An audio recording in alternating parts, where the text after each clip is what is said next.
Good evening. This is News Select. It's July 12, 2050. The headlines. The main news today: scientists are predicting a year of disasters on an unprecedented scale. The reason? Global warming. Predicted effects range from floods to landslides. Droughts are forecast too. The death rate from starvation worldwide is set to rise to 20,000 a week. In the next 12 months, meteorologists are predicting a death toll well into the tens of millions from weather disasters alone.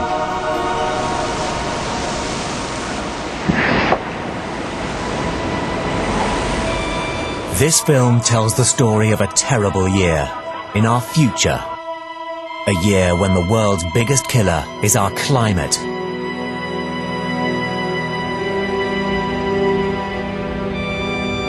Global warming may take millions of lives.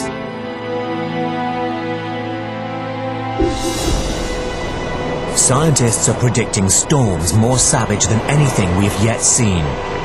Fire and flood. Destruction on a massive scale. In our future, global warming could cause up to 30 million deaths in a single year. That year is 2050.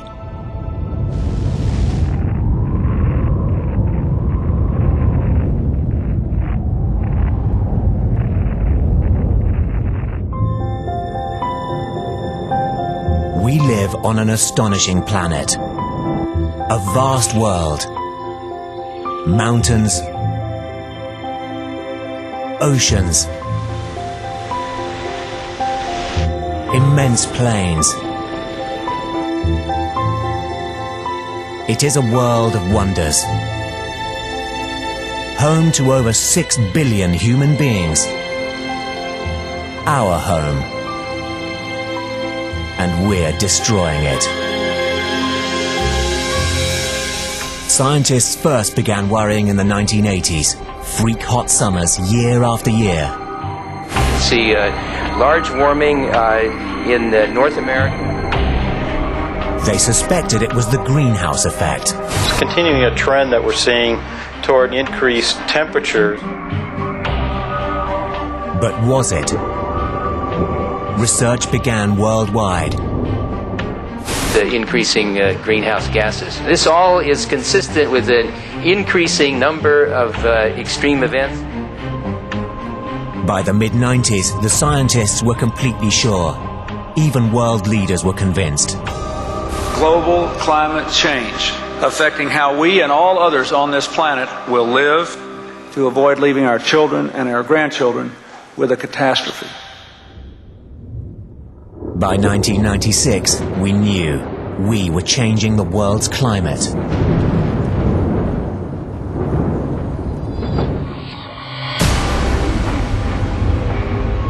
We are choking our own planet. Carbon dioxide from our cars and factories, from burning and deforestation, is trapping more and more of the sun's heat. As we pollute our planet, it's becoming hotter. Already, the Earth is half a degree warmer than it was 100 years ago. What will it be like in 50 years' time?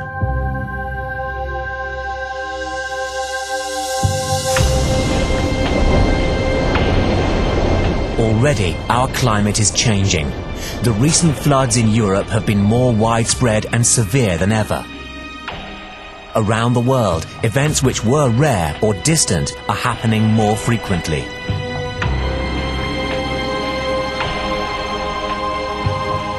This is what just a half-degree temperature rise can do. 50 years from now, our planet will be 5 degrees warmer. Global warming will transform our world forever.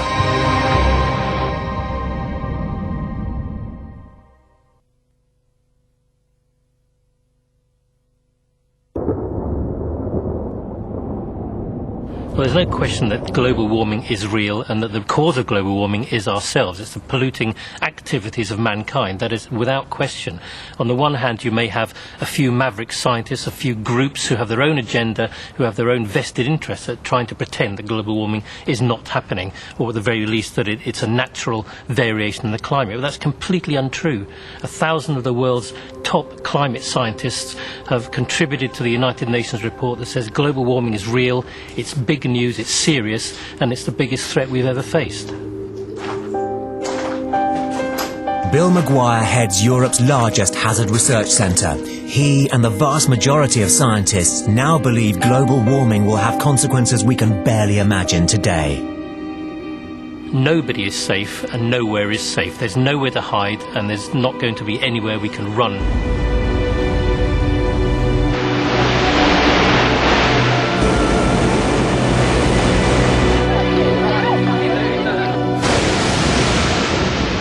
In the year 2000, 1 in 30 people were affected by natural hazards worldwide. By the time we get to 2050, or maybe a little bit later on, I think that figure will be 1 in 1. In other words, everyone is going to be affected by natural hazards every year.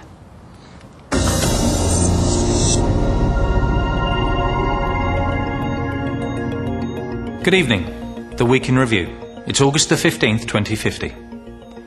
Just over a month ago, we reported predictions that the next 12 months would see a sharp rise in climate-related disasters. This week, the catastrophes that are already making those predictions come true. The flash floods in Italy this morning have already claimed 782 lives. The floods bring the total of weather-related disasters to 57 within the last 4 weeks. Casualties overall for the last month now stand in excess of 80,000. Fires are still ripping through California. 20,000 people have been evacuated and 200 are now feared dead. In Australia, bushfires have claimed 87 lives in the Sydney suburbs.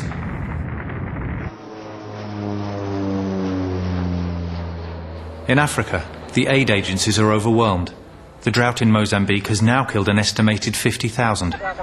Then, last week, freak storms left 3 million without running water or basic sanitation. These storms aside, this is their 4th year without rain. The drought looks set to continue.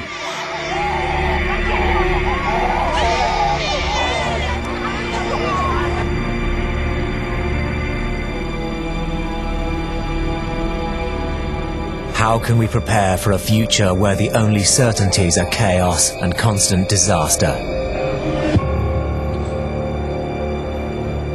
There are places today where we can glimpse what tomorrow may hold.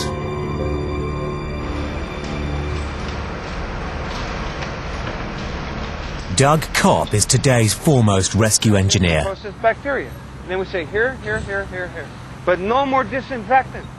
His job is to take apart the wreckage left by a disaster and search for bodies, or, if he's lucky, for survivors. 11. He has witnessed the horrors all of us may face in the future.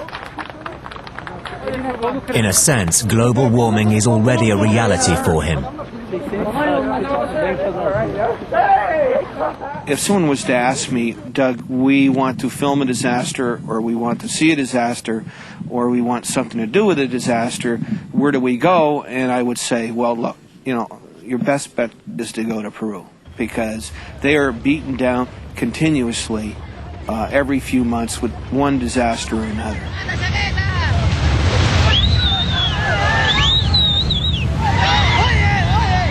Peru is plagued by El Niño, a weather event that hits once every few years, when a current in the Pacific Ocean suddenly changes direction.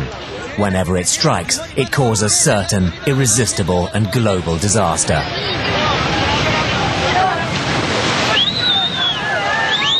The world is racked by floods, fires, storms and droughts. El Niño hints at the horrific future that may await us all, not every few years, but all the time. Escuchamos un ruido demasiado fuerte. We heard a loud noise, and from the direction of Simbal, we saw an avalanche.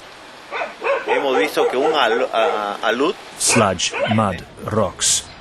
barro, It dragged along animals, trees, animales, árboles, and ripped away all the houses. viviendas.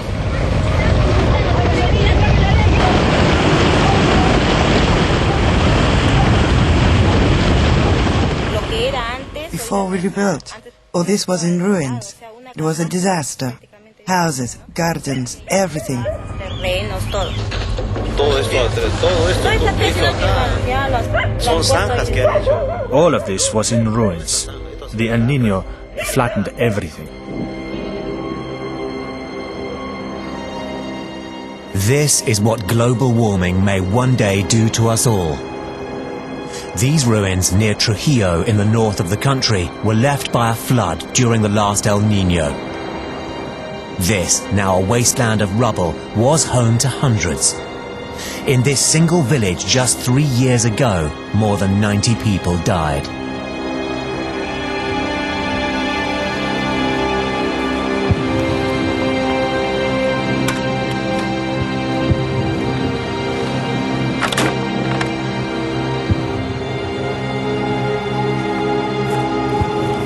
In the village that we visited, with a huge area of total and complete destruction, with even foundations gone, nothing left except a ring of debris that floated in from the river, and the traces of roads running through it. That was completely devastated, completely destroyed. Surrounding it are homes in half rubble. Next El Niño, in 3 months' time, they will be completely destroyed.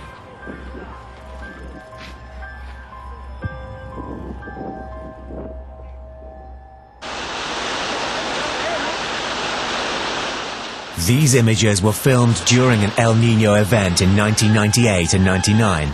More than 20 natural disasters hit the country in less than a year. Flash floods and mudslides killed 2,000. Just as global warming brings the certainty that disasters will strike us all, so here they know that the next El Niño is never far away. Now, 3 years later, it's another El Niño year. I think El Niño is an excellent example of what we might expect to face in the future as global warming really gets going. And when an El Niño develops, it has a knock-on effect across the whole planet, from sort of blizzards in Peru to floods in Central Europe to drought in Africa, drought in Australia. It has a global impact. And in that sense, El Niño can be regarded as a small example of what we can all expect. Except global warming will be far worse.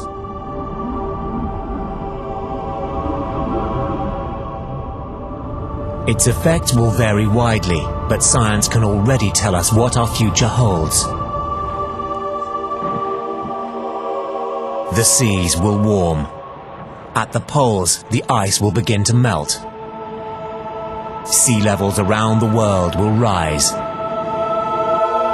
In warmer countries, the cycle of dryness and rain will become ever more extreme.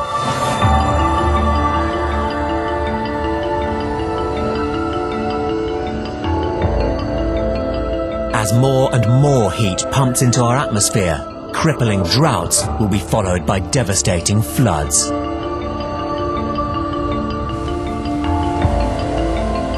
Entire cities will find themselves underwater.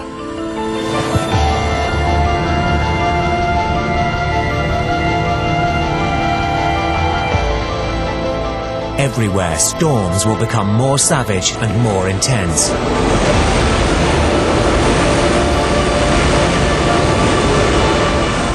Nowhere will be safe.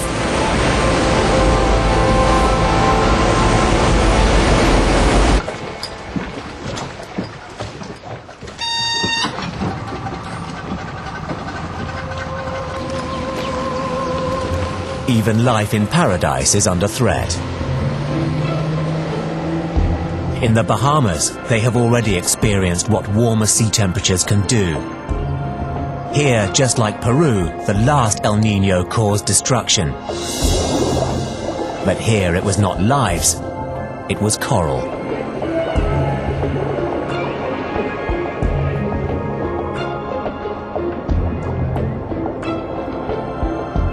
Coral reefs are among the richest ecosystems on our planet. Environments so diverse and complex that so far we've only learned a fraction of what there is to discover. And before we can learn, many of the world's reefs may have vanished.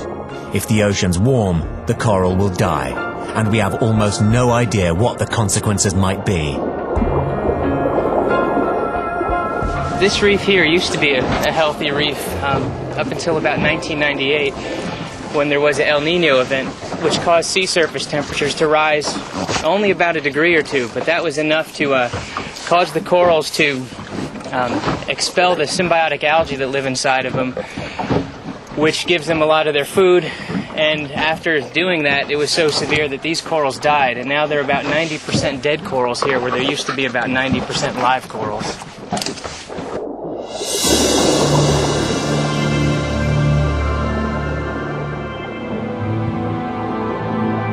Sea temperatures here rose just 1.5 degrees for just 2 weeks. It killed almost all the coral. All that remains are these dead structures, devoid of color, almost completely devoid of life.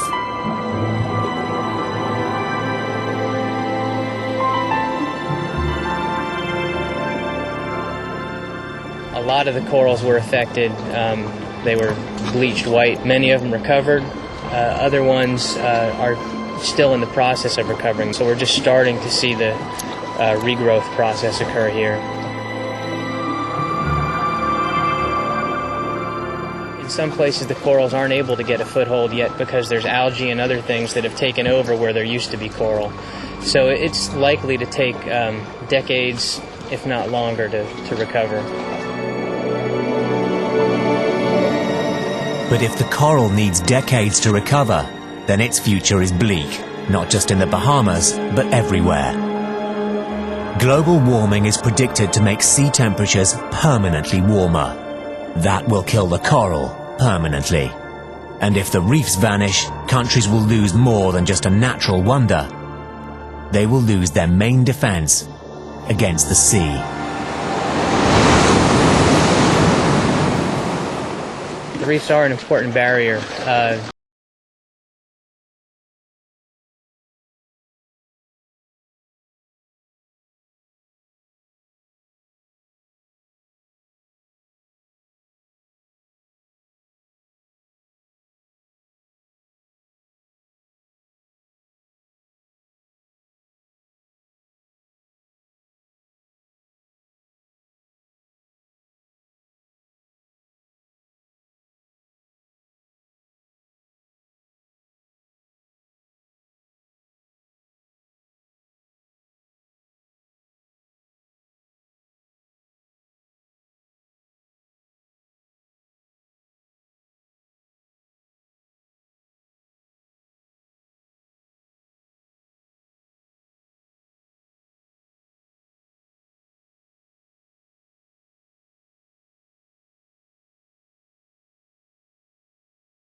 future, it's possible that nowhere will be safe.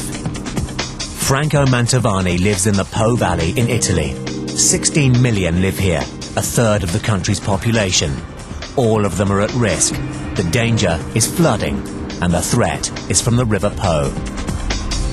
This is the Po River. Actually, the level is very low because we are in a dry season, but you have to think that during the rain season, the level can reach this, where we are now. On the opposite side of the Po River, you see the small village of Poleselle. As you can see, the topography is very different. The level of the Po River is higher, something like 5-10 meters of the village. And that is a very high risk, especially when we have a lot of precipitation. 50 years from now, the Po will regularly overflow its banks onto the helpless towns and villages 10 meters below. The problem is the sea. Sea levels around the world have risen 2.5 millimeters in the last 50 years. By 2050, they will be up to 50 centimeters higher. Any river, the Po included, flows down to the sea. So if sea levels go up, the river has nowhere to go. It has to flood. Worse still, the Po Delta is not just below river level, it's below sea level too. Here in the fishing port of Goro, you can only see the top floors of the surrounding houses.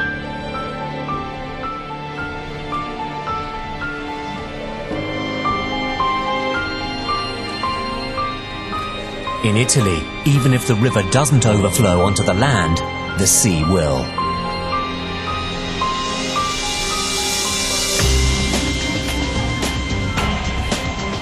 It's tempting for us all to think that there are places where we'll be safe. Look at our cities, environments totally controlled by human beings and their machines. Surely our technology can protect us. But many cities are already under attack. This is the Thames Barrier, London's last defence against the sea. When they are not in use, these curved walls rotate down into channels in the riverbed. The Thames is a tidal river. The North Sea may be 100 kilometres away, but at high tide, the river regularly fills almost to the limits of London's embankments. And when the seas are too high, driven by exceptional winds or tides, the barriers must rotate into place. They form a wall over 20 meters high, taller than a 5-story building. It blocks the sea from driving upstream and prevents the river from backing up and flooding. But the Thames Barrier is already being overwhelmed. Within 20 years, rising sea levels and more severe storms will mean the barrier has to be replaced. It will cost over £4 billion. But the alternative would be to abandon Britain's capital to the waves.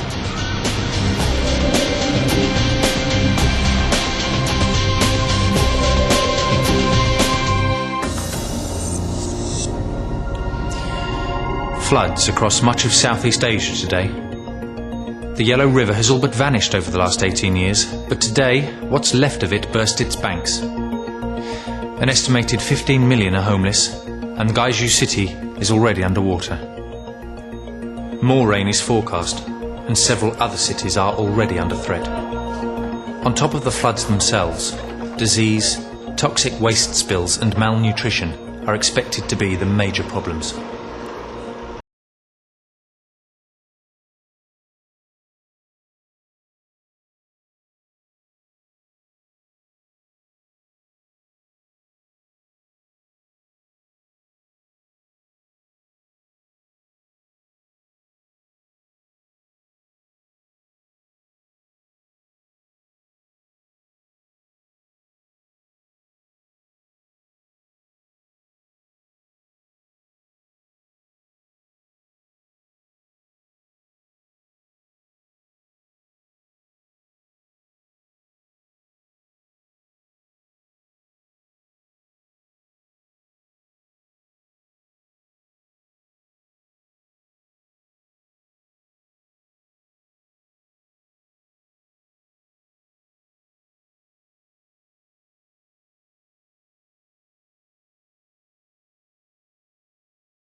Scientists have already seen our future.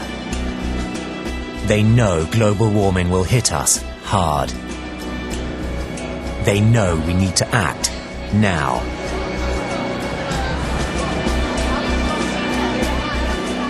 We could still change the future. Reducing carbon dioxide is technically possible, but someone has to make it happen. Industrialists, politicians. Scientists may have discovered the problem, but the solution is beyond their power.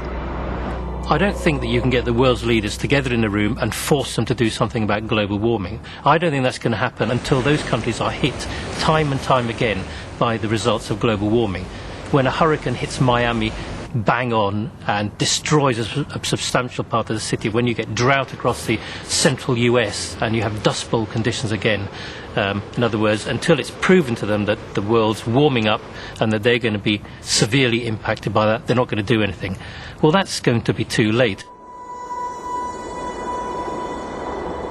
Our future is already beginning. Look around you. Unexpected floods, fires, freak storms and droughts. Even the seasons are becoming less predictable. Our own experience already tells us that the climate is changing, and science tells us that the consequences will be horrific. I was asked a ridiculous question. Does global warming matter? Well, it matters if you want to live. It matters if you want your children to live. It matters if you want any sense of humanity to live. And it matters if you, especially if you want them to live, or some form of humanity, live in a planet and live in an environment that is not an absolute horror and an absolute hell. All the suffering that's taking place in Peru and other countries like this will be brought home to people in countries that don't know the face of horror. They'll be seeing it.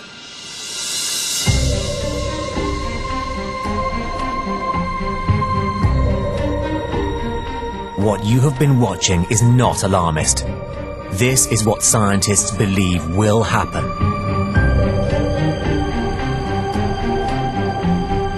Our own technology is killing us, our own prosperity. Even if we stop immediately, the disasters will come. If we don't stop, things could be even worse. Global warming could actually plunge the world into the most horrific freeze.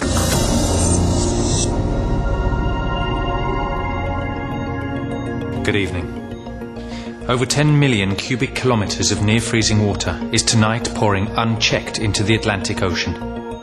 It's a disaster of global proportions. The lake draining into the Atlantic is the remains of the 2-kilometre thick Greenland ice sheets. Now it has broken through the thin walls of ice that kept it from the sea. The cold water is pouring directly into the warm waters of the Gulf Stream. Scientists fear the result is now inevitable. The Gulf Stream current will stop. It will plunge Europe into the worst freeze it has experienced for 20,000 years. And that will have global consequences. In the next 10 years, a new ice age will begin.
you can see what happens right over here.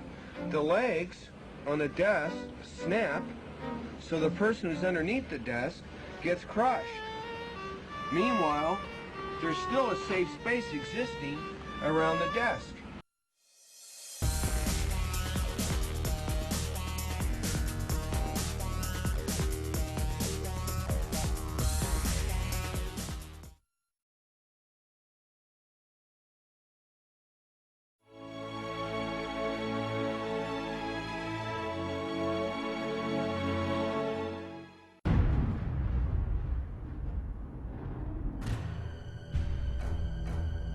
The first thing I teach every organization I lecture to is how to survive.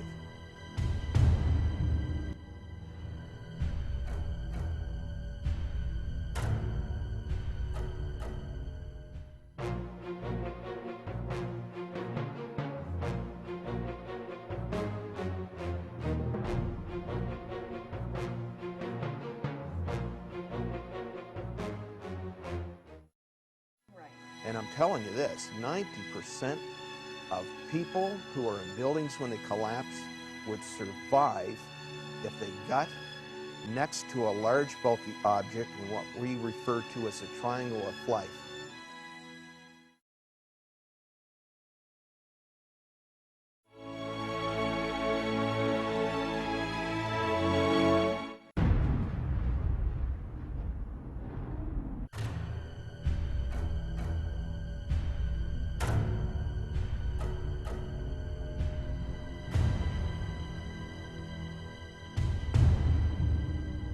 %90 of people who are in buildings when they collapse would survive if they got next to a large bulky object in what we refer to as a triangle of life.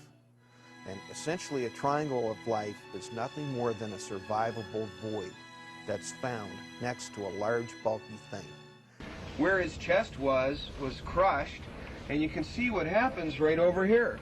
The legs on the desk snap, so the person who's underneath the desk gets crushed. Really simple. You get under your desk and you're dead.